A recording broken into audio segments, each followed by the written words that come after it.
Horror movie. 4 people locked and held against their will in a basement. For one person, they were held captive for reportedly 10 years. All of that unfolding in Lancaster County. Well, now one man's facing some serious charges. WBTV's Rachel Richardson is in Lancaster County tonight working to find out more. So Rachel, just an unbelievable story here.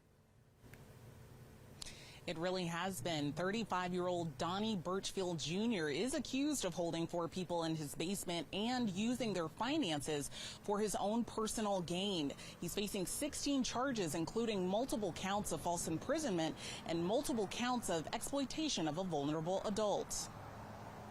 Lancaster police responded to an unattended death on July 25th at a home on Churchill Drive and, according to reports, learned that Birchfield was keeping multiple people in his basement.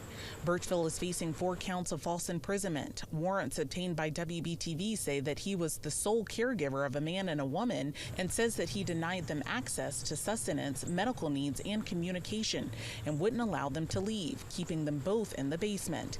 The warrants also described 2 intimate relationships, one over the course of nearly a year and the other over the course of nearly 10 years. Reports say Birchfield would routinely assault the victims, control what they did, and didn't allow them to leave the home.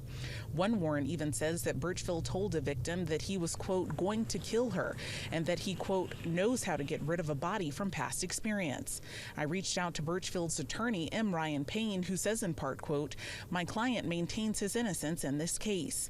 I also reached out to neighbors who told us off camera that they wouldn't have guessed something like this would happen in their neighborhood.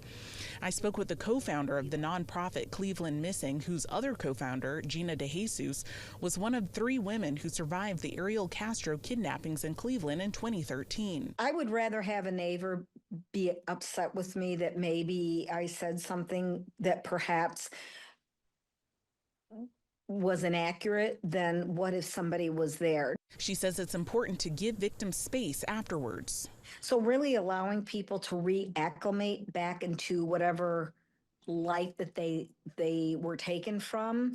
And I would say honor that and respect that. You can still love on them and care about them. And I would say the community should do that. The Lancaster Police Department has told us that Birchfield could be facing additional charges as this is an ongoing investigation, and the South Carolina Attorney General's office has said that they will be prosecuting this case.